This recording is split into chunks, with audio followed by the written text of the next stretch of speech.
This is the Hog Central Podcast. And now, here's your host, Steve Sullivan. Welcome to a winning edition of the Hog Central Podcast. And forget the game. I want to get to the celebration for the 1990 team. And two guys that fans love and got nice ovations, Coach Z and Ernie. Hey, great night for you guys. How much did you enjoy that? Oh, I was so excited to see my teammates, see the coaching staff, see everybody that had a part, to play a part. It was just great to be back in Bud Walton Arena with some of my friends from 35 years ago. What a great weekend. It was awesome, Sully. The banquet Friday night, I loved it, just being around those guys, hugging on them, talking to them, knew most of their spouses or family members, but like Cannon Whitby had grandkids there I'd never seen. Todd Day's little granddaughter, Tatum, I'd never seen her. She had a big personality. And I had not met Daryl Hawkins' son, Hunter. And he's a smart guy, has a great job, and, a young man working, and had never got to be around him, and just people like that. It was awesome. And watching Coach Richardson with all of those guys was tremendous. And then Coach Cal came to the banquet for a little bit and saw the guys. I think that really was a nice gesture. And then, of course, Coach Anderson, Wayne Stellick, Ronnie Cottrell, Dave England were all there. And then Saturday, the ball game, I'll always remember it. Scotty Edgar drove all the way from Cape Girardeau, Missouri, stayed about 2 hours and drove all the way back. Got home at 4 a.m. just to come see these guys. And to be around them, and to see Ernie, and to see Todd, to see Daryl. I think we ended up with 9 players. We had about, if you look at the team photo, there's like Ernie and Lonnie Jordan and Antonio Dennis had just made the team at that time, and they were in the team picture. But we had about 14 other guys on there. And we had 3 of them are passed, and of course, Big O's going through his battle. So we had 9 guys present this weekend, and that was to help me, Ernie, if I forget anybody, it was Todd Day, Daryl Hawkins, Arlen Bowers, Daryl Anderson, Michael Hogue, Ernie Murry, Sean Davis, Arlen, Cannon Whitby was there. Cannon Whitby, Sean Davis. Hey, and I like what Coach Cal mentioned in the locker room after the game, that it's time to get Todd Day's jersey or number in the rafters. I don't think you have to retire the number 10, but it's time you honor the school's leading scorer, and he's going to be the all-time leading scorer. That's never going to be challenged. Well, I don't know if you talk to Coach Cal or Todd or somebody, but I just think it's so great that he mentioned that it's time to retire those jerseys. I agree with him. A guy like Todd Day, your all-time leading scorer, why not have his jersey in the rafters? Lee Mayberry, your all-time assist leader right now, why not put his jersey in the rafters? Those guys deserve to be in the rafters. And Z, I think it'd be nice to go almost as groups. Go with, Big O's in tough shape now. How about Big O, Todd and Lee, Joe Klein, Darrell Walker, and Alvin Robertson? I mean, you have so many groups of guys, the triplets. They've honored Moncrief, but we've done nothing for Brewer and Delph. And how much did they mean to this program? And what it would... Yeah, absolutely. And I know, one second, I know a lot of these guys, and I know personally how much it would mean to a Ron Brewer Sr. or a Joe Klein if they were honored. And how much fun is it to have the people come back to the university like you mentioned? And they'll come back for events like that. Yeah, absolutely they will. And you talked about Todd and all the points that he scored, 2,395 points. And, his senior year, he only played 22 games. He'd had that where he didn't get to play a little bit. Don't remember that. And so, if he'd have got to play 35, 30, that'd have been 13, 14 more games. And the fact from 1992 to 2025, no one's broken this record after he played basically 3 3/4 seasons. He didn't even get the whole 4th season, but to score 2,395 points is a lot. And he was on 4 conference championship teams and 3 conference tournament championship teams and a Final Four. But, Todd Day, right now, for folks that don't know, Sydney's number 32 is retired, has been for a long time. Corliss's we retired when I was on the staff with Coach Anderson. So 2014, 2015, 2016, we retired his. So 32 and 34 are numbers that are retired. Nobody wears them. And we can't retire all these numbers because we got to have numbers to wear. But we need to do like Kansas and retire jerseys. Yeah. And that's just as memorable. And their jersey hangs up there because we do have several number 10s. Yeah. Number 10's the one you got to get through. But obviously Todd, Sidney, Lee Mayberry, you could even argue Scott Hastings. He's the fourth leading scorer. Yes. And how much would it mean to a guy? How much would it mean to a guy like that who still embraces the Razorback? Yeah. There's just so many guys. Pat Bradley's fifth leading scorer. Yeah. Joe Klein is sixth leading, but of course Scotty Thurman. If you're gonna put anything up, you gotta have to hang Scotty Thurman. Yeah, that's right. Right. I agree.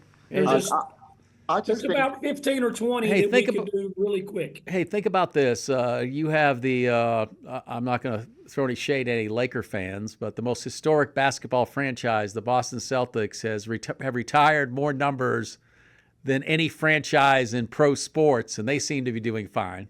Jason Tatum found a number to wear. Jaylen Brown found a number to wear. Now you can go to 99, so there's a lot of numbers out there. Yeah. I just think, me personally, and I hope this don't hurt anybody feeling. I just think the university athletic department needs to do a better job of honoring these guys. And I'm with Coach Z. If you don't retire the number, retire his jersey. Yeah. I think that would really mean a lot to a lot of these guys that have diehard Razorbacks that would love to come and see their name in the Raps. And the list goes from Joe Klein to Scott Hastings, the triplets, my triplet. So there's server guys, Alvin Robinson, Darrell Walker. You could go down the list. And I agree totally with Sully. It's time to make a move and put those guys' jerseys in the rafters. All right. I thought it was important, too, when you have all those great players there and you have Coach Richardson there and you're down at halftime, that you win that game. I thought that was such a huge win. I mean, that's the last you're at home. I hate staying on the bubble, losing and staying on the bubble. Let's play your way into the NCAA tournament. And I thought that second half was maybe the best second half they've played all season. And it's obvious watching them, they're getting better right now. Let me say one thing. When we were in the tunnel when they came off at halftime, and all of the former players and the former coaching staff were cheering and clapping them, telling them, we got this. We got this. And we were very encouraging. And when those kids came out the second half and played the entire second half, I was so happy to be in Bud Walton Arena. What a great atmosphere. What a great win in front of the 1990 Final Four team. Yeah, that's awesome. And I think that the presence of the former team did help inspire these Razorbacks. And it was a big win as far as what you're saying, Sully. You're right on it. Hey, we were 4-9, man. We don't really want to be 4-9 in this league ever again. Yeah. And to be 4-9, and there was prognosticators around the country saying Arkansas's in, I was kind of scratching my head as a guy that coached a couple 10-8 teams that didn't get in. And I was like, we're 4-9 and we're going to get in. Hey, that's a wonderful thing. But it was kind of like we were buying our way into the NCAA tournament because we were a member of the SEC. And I want us to. Well, that's a great point. Great point. Yeah, great point there. But the Michigan win, we've won the right games that have given us that chance. We're in much better shape than most of these other teams because you've won at Kentucky, you've won at Texas is kind of on their way down, but you've won at Texas, and you got the great win against Michigan. And then we avoided a couple bad losses like at Miami and beat them, and we've had some good wins, and those wins are going to carry us into the NCAA tournament. But we're still 5-9 right now. Hopefully after Wednesday we're 6-9. That's still not where we want to be. Yeah, talk about this Texas game. You've got the identical record, overall record and conference record than Texas. There's a chance you could end up tied with Texas. Just a chance. You only have 4 games left, but you'd like to have 2 wins over Texas to seal that. If you're tied with Texas and they're looking at these 2 teams, they say, well, Arkansas beat them late in the season twice on their floor. This is another one of those home games you've got to have. Well, Coach Z said it earlier on the show. You got to win all your home games and steal a couple on the road. I think we got 3 games left, and they all 3 winnable games. But the biggest game to me is Wednesday To me, Wednesday playing Texas is a trap game. And the reason I say that, you beat Texas on their home floor and you manhandle them. So we need to come out and manhandle them again. We do not need to let Texas hang around and get their head up. I think that the young man that played for us, that plays for Texas, is going to be ready to play when he comes to Fayetteville. He didn't have a good game against us. So this is a trap game. We got to go out, play with the same energy that we played against Missouri, and I think the results will be great. We didn't give up easy basket. They didn't get many transition layup on us. We guarded, we played basketball for 40 minutes. Yeah, talk about that, Z. We've turned the corner defensively. I think every coach that plays us now in Missouri, you could say Gates, we're a different team defensively than the first time we played Missouri. And, even in the first half, as well as Missouri shot the three ball, and they hit some crazy three ball shots, that we still were in the game at halftime because of our defense. Yeah, Missouri shot it so well, and you can really see the emphasis in the second half. They had three guys. They had Warwick, and they had Jacob Cruz, and then they had Caleb Grill. Grill had 13. Those other two guys had 10 at the half. And with like 5 minutes to go in the game, they still were at 13, 10, and 10. Yeah. Those three guys didn't score against that Razorback defense. Now, the two white kids never did score in the second half. Warwick ended up scoring 16. He scored 6 in the last 5 or 6 minutes of the game to get the 16 points. But the defensive focus on them, they couldn't drive no more. And they were. You think about it. In the second half, they never drove in and scored. They hit a wild three, or they would get an offensive rebound, stick back, or they'd get to the free throw line. Mark Mitchell had a couple baskets inside against Big Z. But the fact that people can't, even Auburn really didn't hurt us on the drive. They hurt us a couple times. No. And so we're guarding the drives way better. It's hard to guard the drive in college basketball. This is a really good defense team. This is top 3 defense in the SEC. SEC's supposedly the greatest league in the history of basketball. This is the top 3 or 4 defense in the league. Now the problem is we don't have a top 3 or 4 offense. Yeah. We probably about 8th, 9th, 10th best offense. You're being generous. But we're playing good basketball at the right time. And I think this team is coming together. And what I like Coach Cal kept saying in practice was they rode a bus 5 hours. They plane had mechanical issues. They had to bus the Fayetteville. So Coach Cal at the shoot-around just kept saying, we need to win this basketball game. He just kept saying, we're going to win this game tonight. And you look at Missouri. Missouri guys, I've never seen a Division I college basketball team play us fall that much. So I don't know if it had anything to do with the bus ride or was it the Razorback defense that was making them fall. But they did have a lot of unforced turnovers. I like the fact that players on this team are learning. Big Z and Coach Z. Big Z went 0 for 10, 0 for 9 from three-point range. He comes back and scores 20 points with one three-pointer. One three-pointer he hits. And then Nelly Davis, he took 7 threes. I didn't notice one bad 3 from him. I did not notice one bad 3 from Nelly Davis. That the players, it's taken them a while, but I think they're learning at the right time. Yeah, I would agree. Go ahead, Ernie. I would agree. I think this basketball team has found their identity and they know how to play with each other now. You know, we got a lot of guys that this their first time playing together. So it takes time to get that continuity. I think this basketball team is growing and developing at the right time. They have realized that you don't have to shoot as many threes to win. I think we're getting downhill. We're getting to the free throw line. We're making the referees make decisions. I like this basketball team, and I think nobody will remember if we finish 7-9 in the conference if we make the tournament and make a run. That's Muss is proof of that. Remember, they went 8-10 and went to the Elite Eight. Muss would finish 10th in the league and go to the Sweet 16, and it was like we had the greatest season we'd ever had.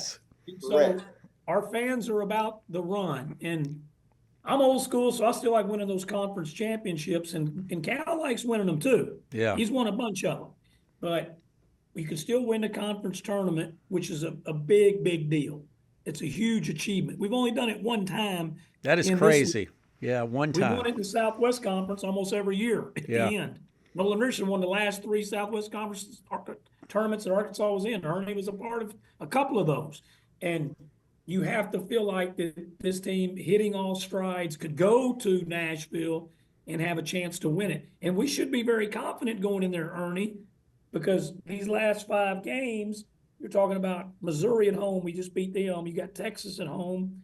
And then you got 2 road teams, but it's games you think you can win. South Carolina and Vandy. You can win both of those. Right. And at the worst, you should win one of them. You really can win both. And then you feel like, hey, we should beat Mississippi State at home. Or I feel like we should beat Mississippi State at home. And so you really could go into Nashville hot. And then if you could go to Nashville and win some games, Sully, that old NCAA seed turns from a 10 seed or an 11 seed into a 6 seed. That's right. It really does. If you win the games, Arkansas's got a chance. if you win the games you're favored in, and I think they're going to be favored in 3 out of 4, you finish with 8 and 8 wins, and I think you're in the tourney, and arrow is pointing up. From where you were when you were there 4 and 9 or whatever they were, and if you finish 8 and 10, that's a pretty good finish in the SEC. 5. First time in school history, Yeah. we were 0 and 5. Yeah. Wow, I didn't even know that. Yeah. 0 and 5. Hey, give Cal credit.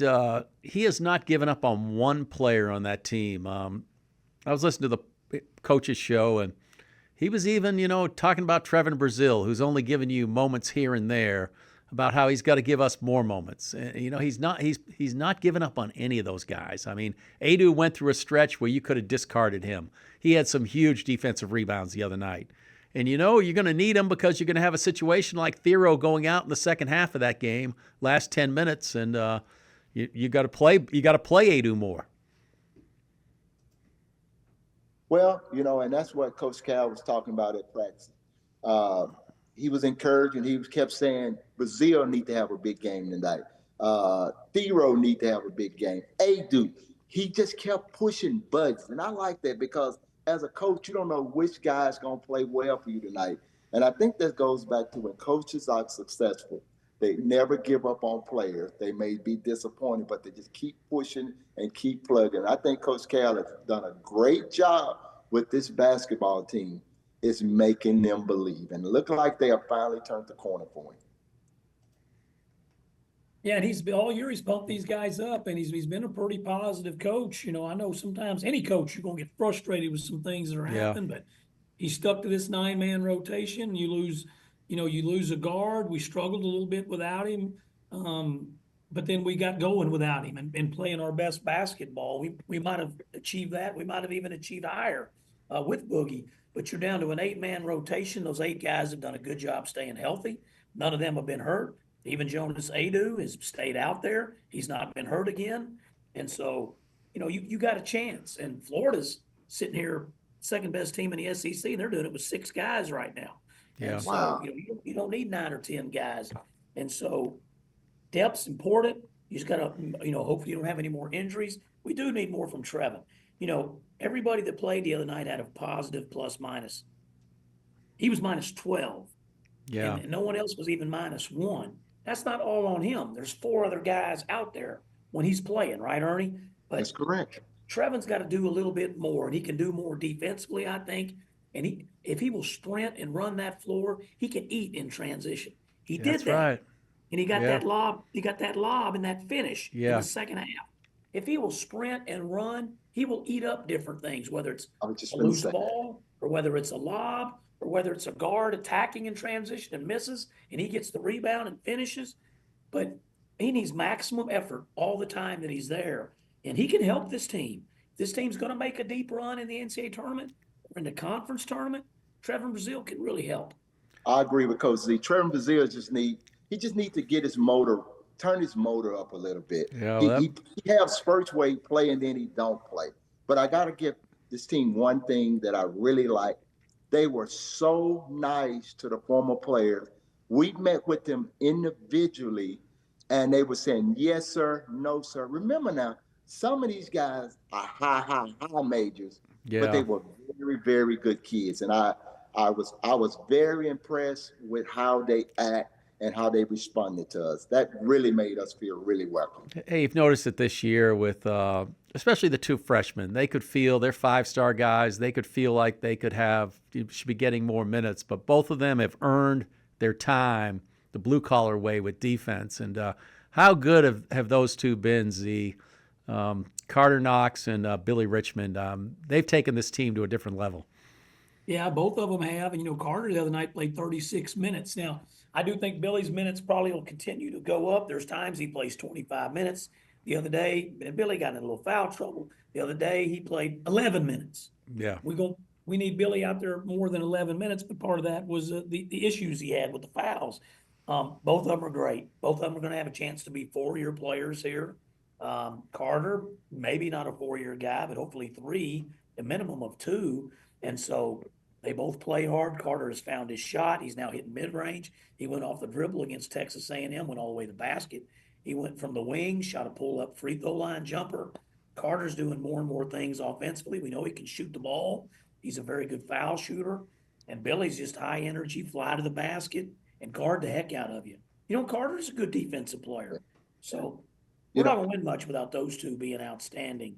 And they bring it every day in practice. They have great attitudes. Carter would be a media star. He doesn't like talking to the media. He's always like, I don't want to talk to the media. And he's got a tremendous personality. And I think as more and more people see that, they'll appreciate him even more.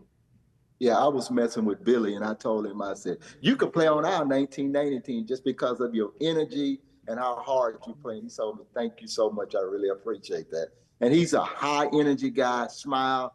Hey, Billy is a great kid. I can just tell he loves to play the game of basketball. And Coach Cal has warmed up to that Bud Walton crowd. He was a little leery coming into the season.